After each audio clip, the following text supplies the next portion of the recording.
Moving to oneness.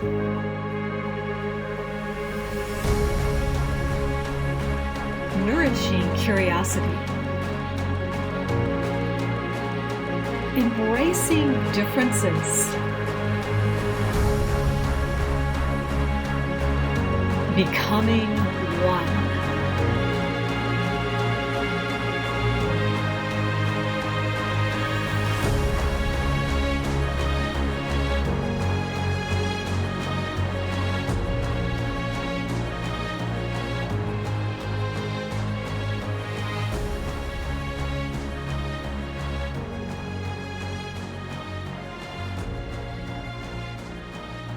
As the light is fading away and the sky turns into this darker gray, the last birds are chirping here and there, and it is a beautiful sound and calmness, or sound I should say, that brings calmness during this twilight.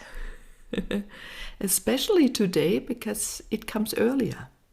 Here in Germany, we changed time from summer to winter time in the middle of autumn. Hello everyone, I'm Meilin Ehlke, your host of the Moving to Oneness podcast.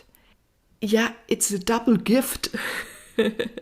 First, I can sleep in much longer. I love to sleep in, especially wake up without alarm clock. That's a gift I give myself. Enough sleep, and I love also the evenings or the early nights because the surrounding is so calm. I can watch the moon, I can see the stars, and I become creative. I don't know about you, when do you become creative? But first, when I'm fully rested, so that's why I gift myself the sleep, and also when everyone else is sleeping, there's a different quietness. It is like an exhale of the world, or probably nature too. And I can go into the energy and the creativity of what wants to be created, what is being needed in the future. It's really interesting. And often at night, I at least get one thing done that I thought I would love to get done. And at night often is also a moment when I write into my book without lines. I love to write then on white sheets of paper. And yesterday it was a fun.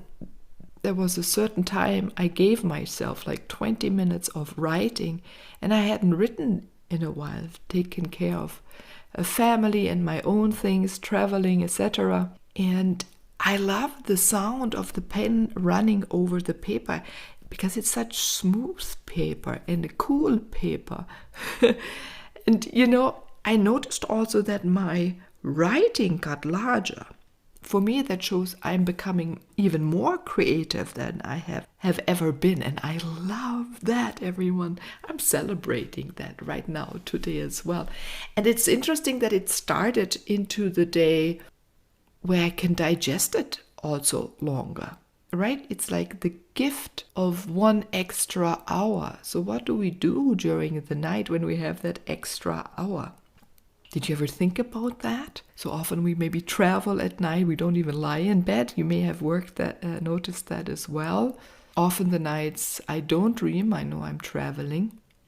And then also our body is there to digest or integrate what I have learned or what I have thought about. I did say experience, and also what I desire to create, right? That is really important. And I don't know if you heard that from me before, but I invite you to go to bed early enough that you need about 20 minutes to fall asleep, because then you go in a de-animation.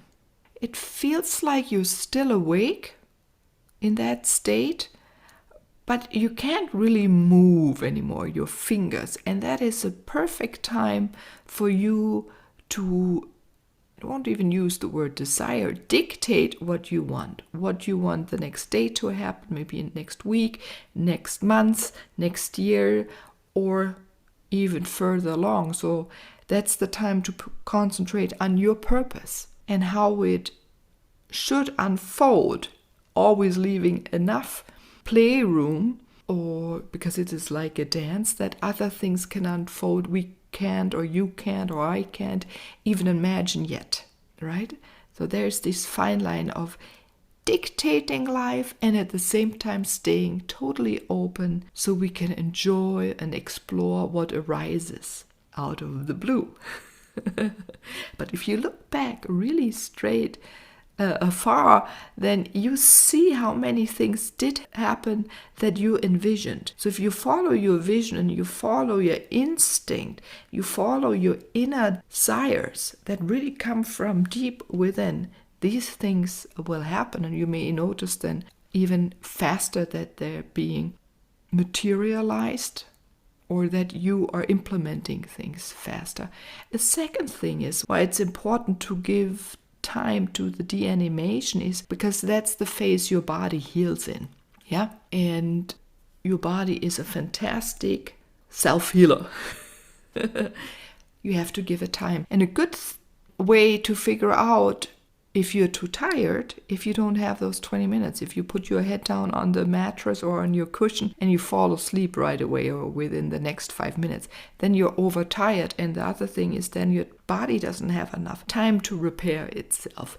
So try to go that route a little bit and explore it a little bit and see if that may help you in many ways. I would like to go back also to the evenings. I noticed that in my son when he was younger, and he has still that tendency. When it's outside quiet, people have fallen asleep or are more relaxed. Then he became a creative, and then he worked in his room and built things and with Legos or whatever he could find in his room or what he had brought in from outdoors. Yeah, so I always also opened the windows to let in a lot of fresh air, especially for sleeping, that you have enough fresh air if you're not an open window sleeper, and also for that creative time that the cells have enough oxygen. Yeah, and what is also so beautiful in the evening is the lights, right? So you have the lights that shine, the street lights starting to happen, or maybe you put on lights in your room. So take also the opportunity to buy or look for lights that fit your mood, that don't hurt your eyes, that are not too bright. Maybe you have a dimmer, or you have, instead of one bright light, you have a few different lamps that stand, or desk lamps, or maybe you know there's these light strings. I have them on all year long because I love that light. It provides Gemütlichkeit. I love this German word. It provides a playfulness, which I love a lot, and I had it strung around my plants. It's very three-dimensional. It creates even a space within the space. And you know me, I love that. I love creating spaces within spaces within spaces. And probably you too, yeah? We're all sorceresses or sorcerers. And then we do love to have the ability to shift, right? So there's also a shifting happening from the hustle and bustle of the daylight, which is also beautiful. So you know me, it's the sunshine and whatever. It's also very invigorating, but to really enjoy also now the longer evenings. And maybe you have a fireplace at home. What do you do to give a beautiful atmosphere to your home and create that atmosphere so you can feel better? So again, that's medicine for you. Maybe you make a nice tea that you enjoy, yeah, give a little extra special attention to it, how you brew it, that it is a really good quality that of tea that you drink, right? So take some extra time for yourself. Maybe you are going to read a good book or listen to fantastic music. And notice how you expand you can settle into yourself, you exhale, you have a longer rhythm of inhale and exhale, right? Because you're not rushed. This is very relaxing for the brain, your body, and again, you go into the state of being connected to everything. That's fantastic. The magical word fits here, right? It's magical.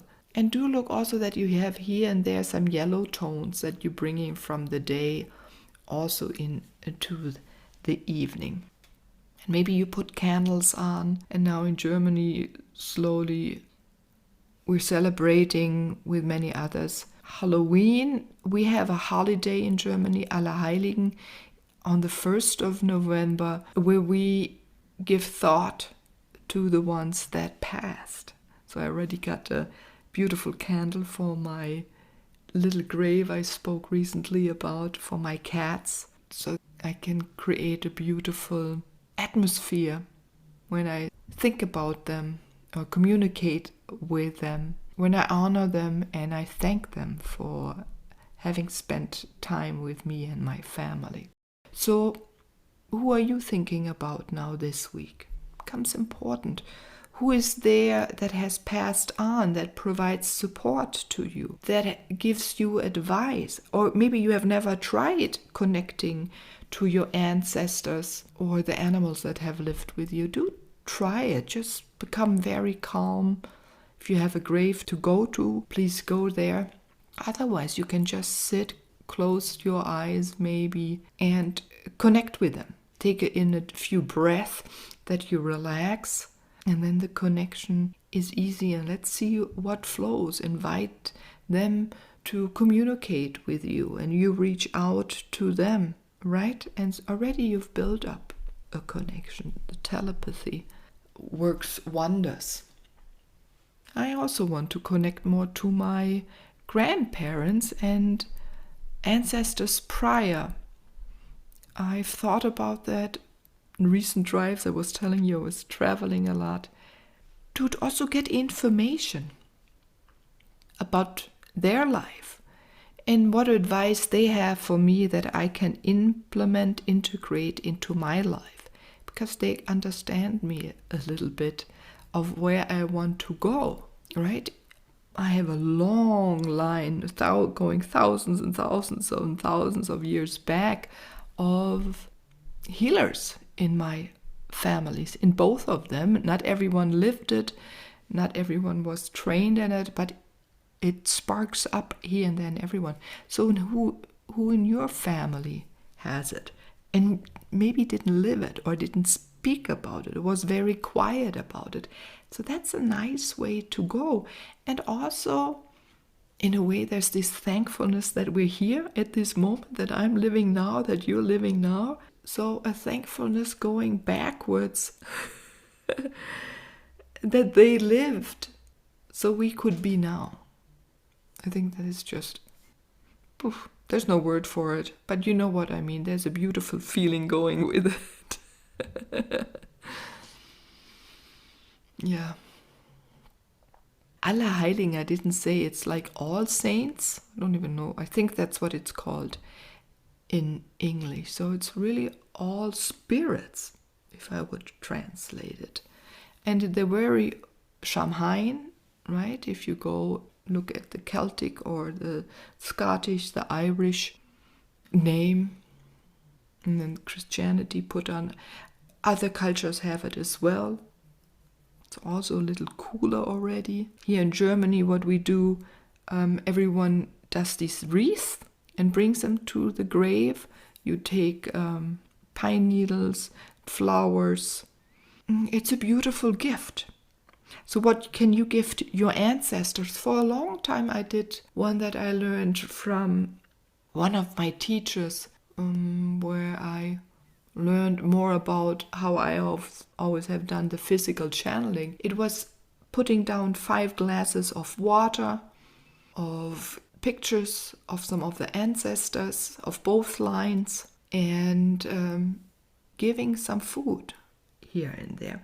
And the same thing you can do also gift, for example, if you don't want to connect to your ancestors, you can give gifts, for example, of pears or apples to nature, to a certain tree. You can give it for the dwarfs and the tree people, or people that live in the forest, or beings, I should say, fairies, and many more. The insects love it.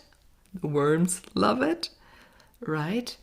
And it's an exchange of your energy, because you had them in your hands when you put them down. The apple, information. Oh, and there's something beautiful. If you slice an apple horizontally and you open it, you can see a star in there. I learned that from the elves. A very beautiful thing. So yeah, have fun.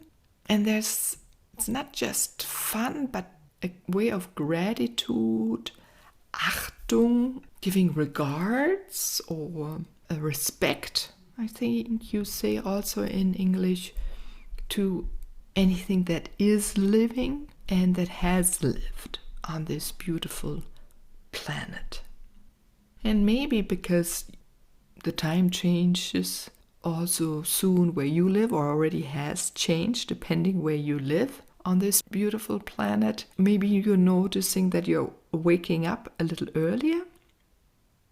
So maybe you're waking up between 2, 3, 4 p.m., 5, 6, wherever you live, close to equator or not, where then the light dawn, where the light comes during dawn, and you notice then how the birds wake up and sing the song of the new day. Puccini, who has passed, right, 3 weeks ago, he would always, 4 now, he would wake me up for almost 2 years, right around dawn, just before the sun came over, because then the birds are really, really, really, really loud. If it's a little earlier, then maybe you can notice how everyone is waking up.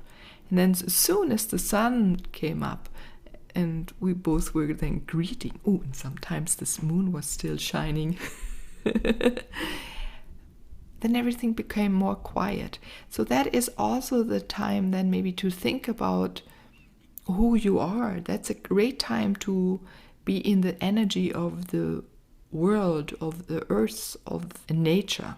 So see if that maybe suits you. If you're an early riser and do not live more my rhythm, and maybe you're like me, you can do that. And then I went back to bed. I don't know, Puccini stayed outside then for a while, and then later he would join me again.